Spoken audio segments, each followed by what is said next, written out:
Friends, welcome to my channel Safal learning. और आज हम बात करेंगे फिक्स प्रीपोजिशन की। फिक्स प्रीपोजिशन के अंतर्गत में ए अल्फाबेट से जितने भी मोस्टली एग्जाम में आ चुके थे वर्ड्स, उनकी चर्चा ऑलरेडी मैं कर चुकी हूँ। और आज हम बात करेंगे बी अल्फाबेट की, क्योंकि मोस्टली अगर हमने एक साथ इन सभी को ले लिया तो पूरा का पूरा जो टॉपिक है वो आपके ऊपर से निकल जाएगा फ्रेंड्स। इसलिए मैं इसको छोटे छोटे टुकड़ों में डिवाइड करके ही आपको अच्छे से समझा रही हूँ। तो चलिए बात करते हैं बी अल्फाबेट की। तो इसके अंतर्गत सबसे पहले हमने लिया है बिलोंग। बिलोंग मीन्स होता है फ्रेंड्स, हम सभी जानते हैं, किसी भी चीज को बिलोंग करना, यानी उससे जुड़ा होना, अधिकार में होना। तो इसका मीन होता है फ्रेंड्स अधिकार में होना। जैसे this marker is belong to me. तो फ्रेंड्स यहाँ पर जो बिलोंग वर्ड होता है उसके लिए जो प्रीपोजिशन होता है वो होता है टू। इसके साथ कहीं भी आपको ये वर्ड्स अगर दिखाई देता है एग्जाम शीट में बिलोंग, तो आपको आंखें बंद करके इसके साथ टू जोड़ देना है। देखिए इसका example,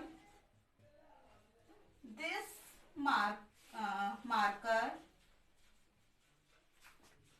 is belong to me. तो फ्रेंड्स जहां कहीं भी ये वर्ड बिलोंग यूज होगा वहां पर आपको प्रीपोजिशन टू यूज करना है। नेक्स्ट है हमारा, देखिए ब्लाइंड। ब्लाइंड के भी दो तीन मीनिंग होते हैं और इसके साथ अकॉर्डिंग टू प्रीपोजिशन इसका जो मीन है वो चेंज होता रहता है। तो ब्लाइंड मीन्स क्या होता है देखिए, और इसके साथ क्या क्या यूज होता है वो भी देखिए।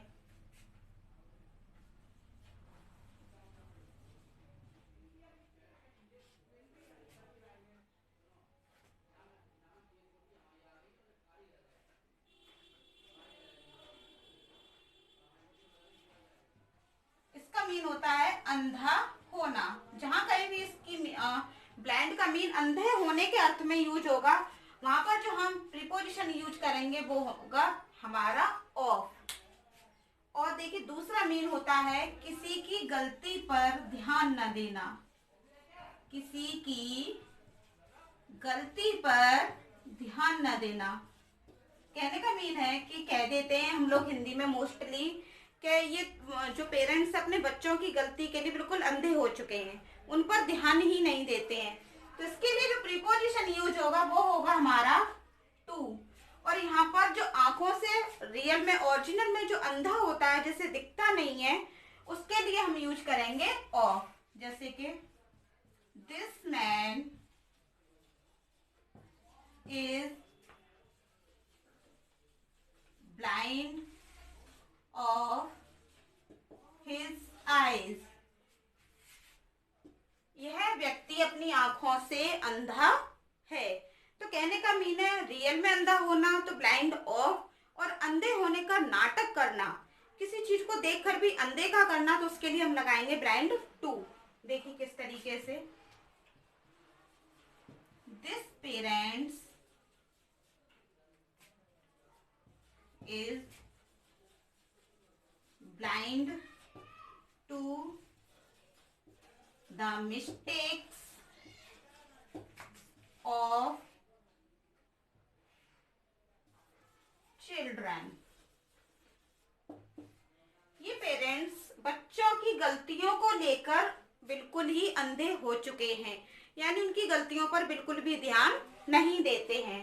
तो फ्रेंड्स ब्लाइंड दो बार जो ब्लाइंड वर्ड यूज हुआ है और इसमें क्या क्या डिफरेंस है वो समझ गए होंगे आप। नेक्स्ट है हमारा, देखिए जो बी का है बोस्ट। ये मैं आपको वही वर्ड बता रही हूँ फ्रेंड्स जो ज्यादातर एग्जाम में बार बार पूछे जा रहे हैं। तो देखिए बोस्ट है, बोस्ट के साथ हम क्या यूज करते हैं। बोस्ट का पहले तो हम जानते हैं कि मीन क्या होता है, घमंड, कम करना। और इसके साथ जो प्रीपोजिशन होगा वो होगा हमारा फिक्स ऑफ, बोस्ट ऑफ। तो यहाँ पर देखिए जैसे कि हमने यहाँ पर लिया एग्जाम्पल, मान लीजिए मैं आपको ऐसे ही समझा रही हूँ कि मैंने उसका घमंड कम कर दिया, तो आई बोस्टेड ऑफ हिज प्राइड, मैंने उसका घमंड क्या कर दिया, कम कर दिया। तो देखिए एग्जाम्पल इसका क्या होगा, ही बोस्टेड ऑफ हिज लर्निंग, उसे अपनी पढ़ाई का बहुत ही ज्यादा क्या है, घमंड है। उसे अपनी जो पढ़ाई का जो घमंड है वो घमंड होना भी होता है यहाँ पर इसका मीन, और घमंड कम करना भी, बोस्ट। तो उसे अपनी पढ़ाई का क्या है, बहुत ज्यादा घमंड है। जहां पर भी ये वर्ड आएगा बोस्ट, उसके साथ प्रीपोजिशन होगा ऑफ। नेक्स्ट है हमारा, देखिए फ्रेंड्स, बस्ट।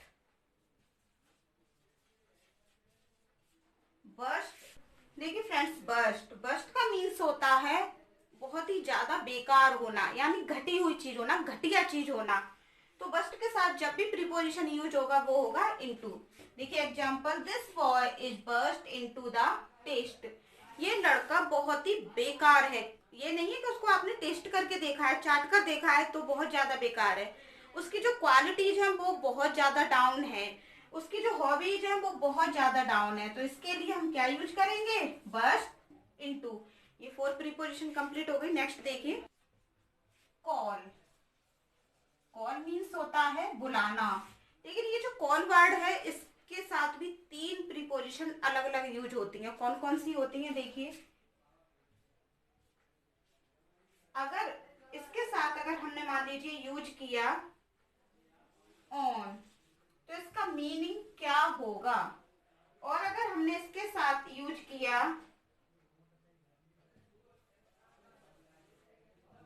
फोर, तो इसका क्या मीनिंग होगा। और देखिए हमने इसके साथ यूज किया अगर कॉल इन, तो इसका क्या मीन निकलेगा। फ्रेंड्स देखिए, जिस तरीके का जो मीन सेंटेंस पढ़कर जो मीन निकलता है उसी के अकॉर्डिंग आपको प्रीपोजिशन यूज करना है। तो अब मैं मीन बता रही हूँ कि कॉल का क्या, कब कब क्या मीन होगा और कब क्या प्रीपोजिशन आपको लगाना है। पहला मान लीजिए, जब हम यूज कर रहे हैं कॉल ऑन, तो इसका मीन होगा मुलाकात करना, किसी से मिलना। मान लीजिए जैसे कि फॉर एग्जाम्पल, यहाँ पर मैंने कहा कि मैंने अपने पेरेंट्स से या अपने बॉस से मुलाकात की, तो वहां पर हम कॉल ऑन लगाएंगे। जैसे कि I call on my master yesterday, कल मैंने अपने मालिक से मुलाकात की। तो यहाँ पर जो मुलाकात का जो वर्ड होगा यहाँ पर मान लीजिए, तो उसके साथ हम यहाँ पर कॉल के साथ क्या वर्ड प्रीपोजिशन यूज करेंगे, ऑन। और देखिए अगर कॉल का मीन यहाँ पर लगाया जा रहा है, मान लीजिए आवश्यकता रखना, तो हम यहाँ पर कॉल के साथ प्रीपोजिशन जो यूज करेंगे वो यूज करेंगे फोर। देखिए एग्जाम्पल, इसका एग्जाम्पल क्या होगा फ्रेंड्स, देखिएगा।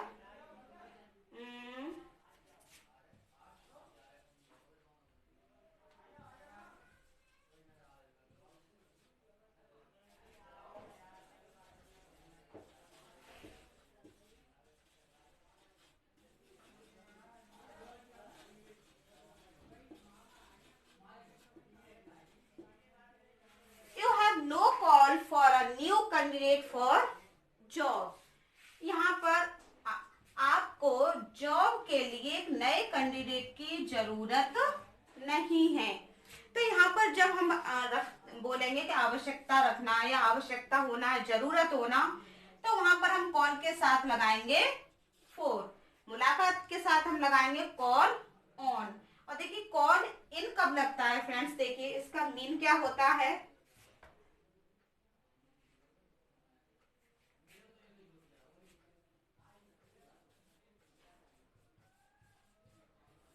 मीन होता है खुलासा, कॉल इन। मैंने इस चीज को क्या कर दिया, रिवील कर दिया, खुलासा कर दिया इसका। तो फ्रेंड्स देखिए एग्जांपल इसका क्या होगा।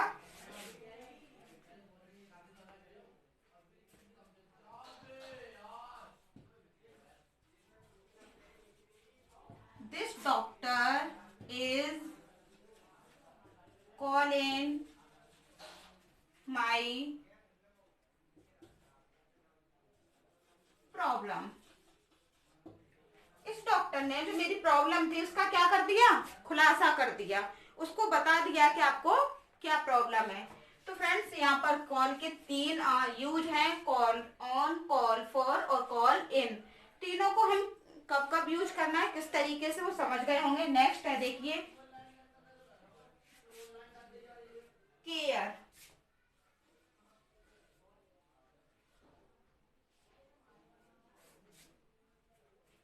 केयर के भी दो मीन होते हैं फ्रेंड्स। केयर ध्यान रखना और केयर ध्यान देना। इन दोनों का मीन अलग अलग होता है और इन दोनों के साथ हम कौन कौन सी प्रीपोजिशन लगाएंगे वो देखिए। जब हम मान लीजिए बोलते हैं कि ध्यान रखना, तो हम इसके साथ जो प्रीपोजिशन यूज होगा वो होगा केयर फॉर। और हम यहाँ कहते हैं ध्यान देना, तो इसके साथ प्रीपोजिशन होगा केयर ऑफ। ध्यान रखना, मैं अपने पेरेंट्स का ध्यान रखती हूँ, तो यहाँ पर केयर फॉर। ध्यान देना, मैं अपने बच्चे पर ध्यान देती हूँ, उसकी पढ़ाई पर ध्यान देती हूँ, तो केयर ऑफ। देखिए I am so care for my parents health. मैं अपने पेरेंट्स की हेल्थ को लेकर बहुत ही ज्यादा केयर हूँ, यानी बहुत ही ध्यान, उनकी हेल्थ को लेकर उनका बहुत ध्यान रखती हूँ। और केयर ध्यान देना, I care of my child, I care of my little child.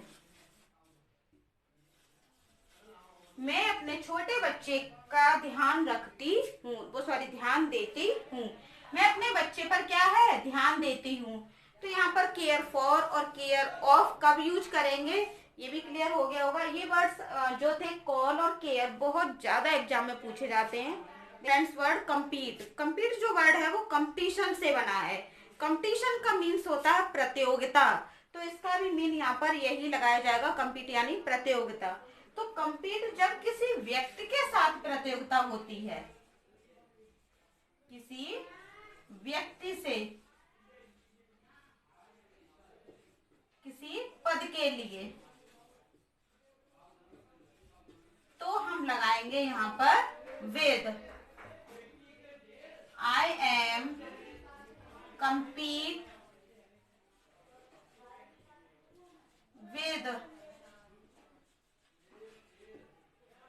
with this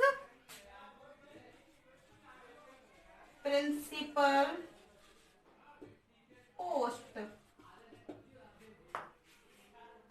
मैं I am compete with this principal post, मैं इस प्रिंसिपल की पोस्ट के लिए प्रतियोगिता में लाइन में लगा हुआ हूँ।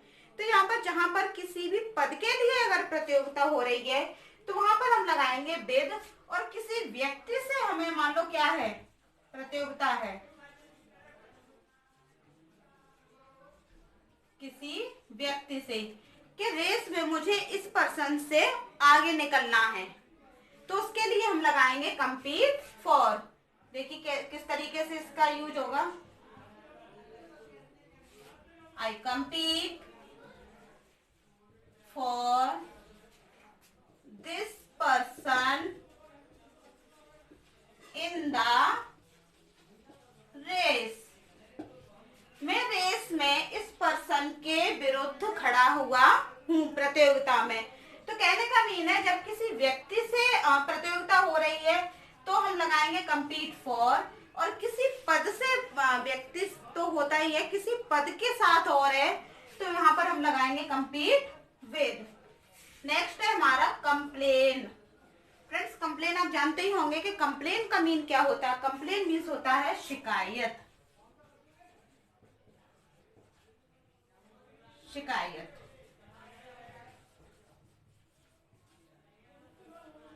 यहाँ पर किसी जो कंप्लेन का जो मीन दिया हुआ है फ्रेंड्स, यहाँ पर किसी व्यक्ति के विरुद्ध, व्यक्ति के विरुद्ध। और यहाँ पर जो कंप्लेन है टू कब लगेगा, टू हम लगाएंगे फ्रेंड्स जब किसी भी व्यक्ति से ही शिकायत होना। व्यक्ति से कहने का मीन है जैसे कि आई एम कंप्लेन